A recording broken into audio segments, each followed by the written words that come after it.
Tonight, it is my honor to introduce a true patriotic Texan, the governor and leader of the great state of Texas for the past 12 years, Governor Rick Perry.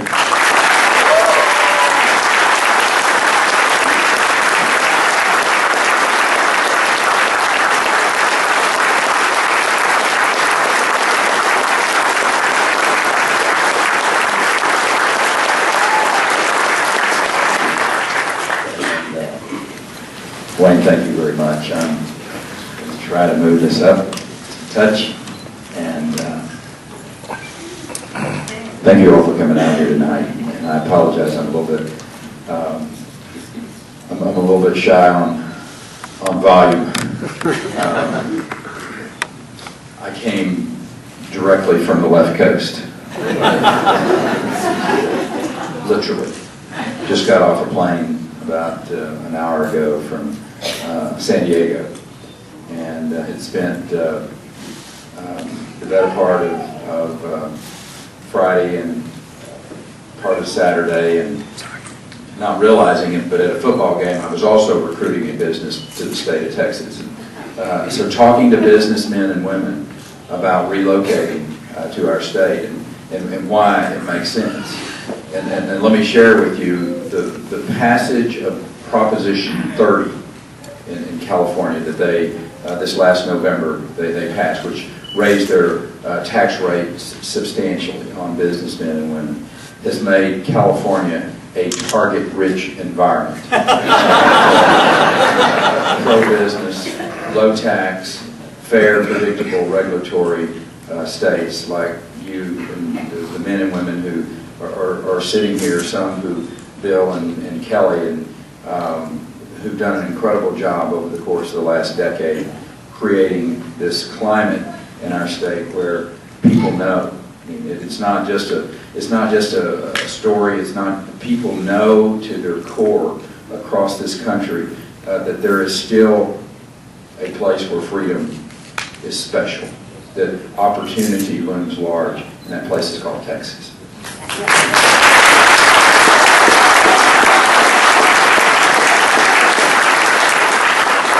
Before I go any further, I want to just take a minute and a moment, really, just for us to reflect on the tragedy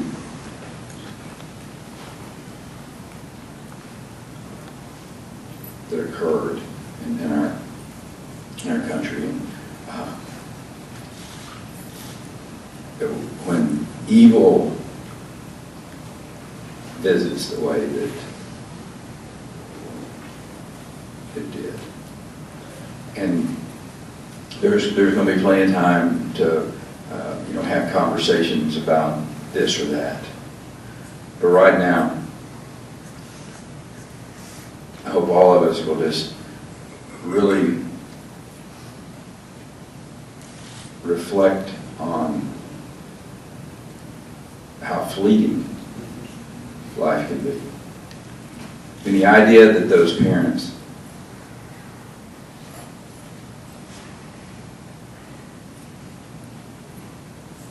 took their children to school and never to see them again. It's not right. We have to do everything that we can to make sure that those types of evils are restricted the best that it can be.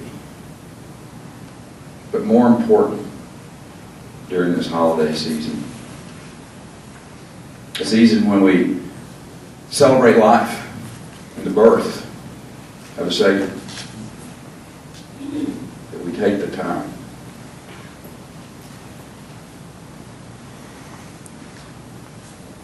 to love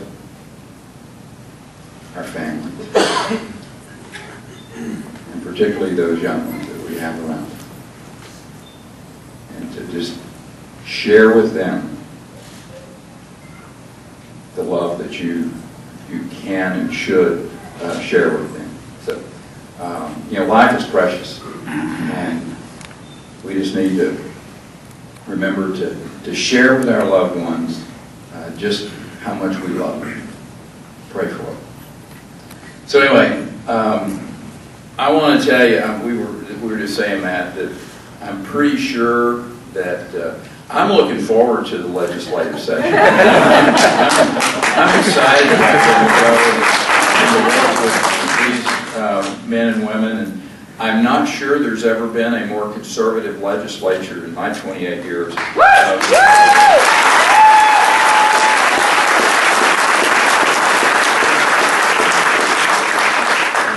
And 28 years ago, I was having the same privilege that you all were as a preparation to go to Austin to be sworn in as a state representative. It is a great honor.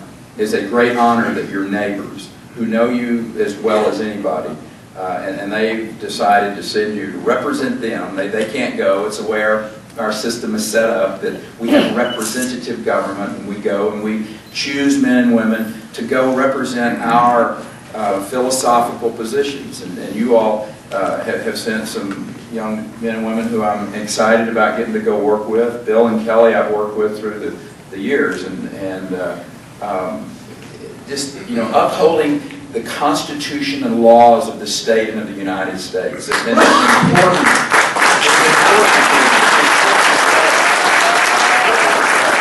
You know, the United States Constitution is not just the founding document of our country, but it's the framework for governance. I mean, it remains the greatest blueprint for freedom ever conceived by mankind. And to the extent that the Tea Party, I mean, watching the Tea Party over the course of its existence and to become this very powerful force in American society, it is I tell people, it is in direct inverse proportion to the erosion of the United States Constitution. The influence that the Tea Party has had, and as it's grown, as we've seen our freedoms be chipped away, eroded, corroded. Freedom is the foundation of this republic.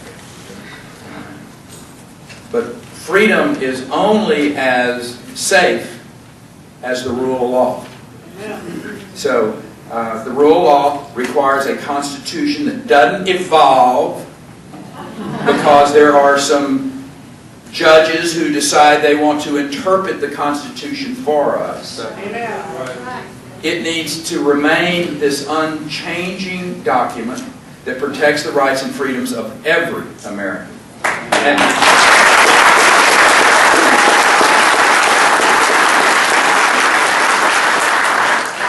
And I believe if it's in the Bill of Rights, it's there for a reason.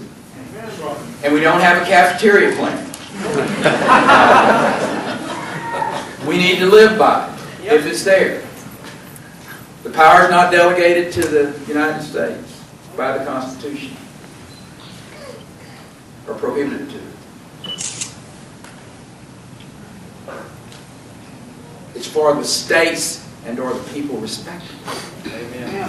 I mean, I really don't understand what's difficult to understand about the 10th Amendment. It says that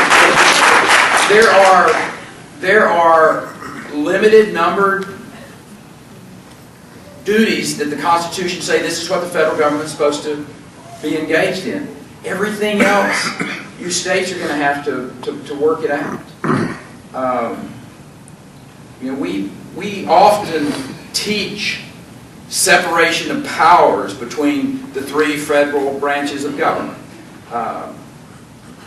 I happen to think we need an enlightenment in America concerning the divided sovereignty as it relates to the federal, state, and local governments. You have heard, Kelly talked about it here, that there are things that we need to be sure in Austin, Texas. I mean, you hear me rail about the federal government and them forcing their will upon the people, and then one size fits all.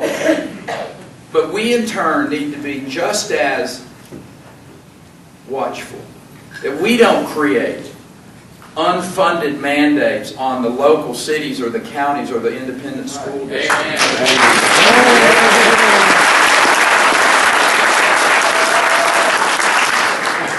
back and look at the history of this country, and America was established by men and women who had a pretty healthy distrust of this distant, centralized government, because they'd seen this crown across the ocean tell them how to live and taxing them without representation. And all of those responsibilities, not specifically reserved in the Constitution for the federal government, are left to the states or to the people. We who live and work in the states really believe in this notion of local control. Government needs to be responsive to the men and women who, and I mean, that's how they got here. You said, you all got up and said, here's what we believe in. And they said, in your cases, that we like what you believe in, we want you to go reflect that in Austin, Texas. That's representative government. We think local school boards and school board members can run the schools better than Austin, Texas. And we know they can do it better than Washington, D.C.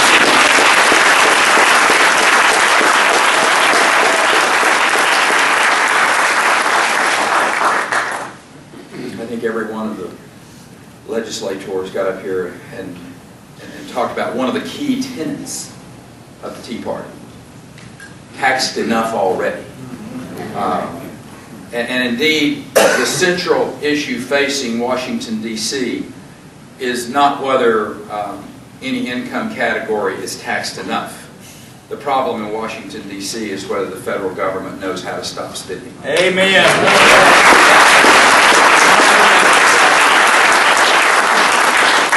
We don't have a revenue problem, we got a spending problem.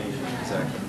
And this is not just an issue of debt obligations passed along to future generations. And that's the worrisome thing, should be for all of us, is that the debt that our children and our grandchildren are going to be facing.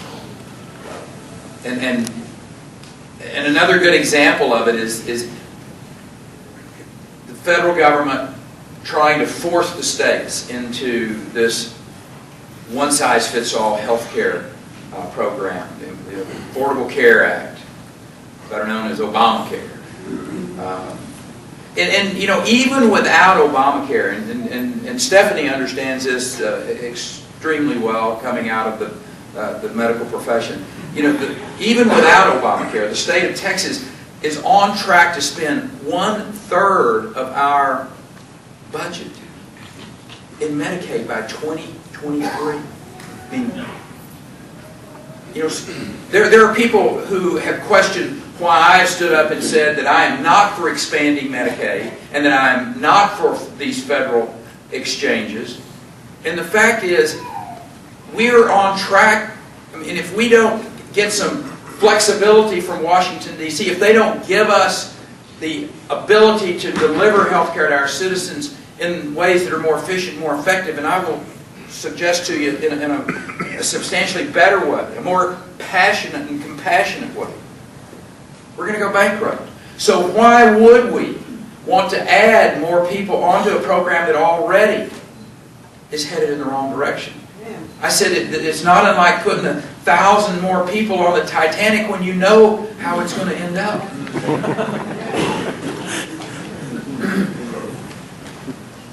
Our future is only as bright as we are free. And we are free only as the federal government is limited in its power to tax and spend and control our lives.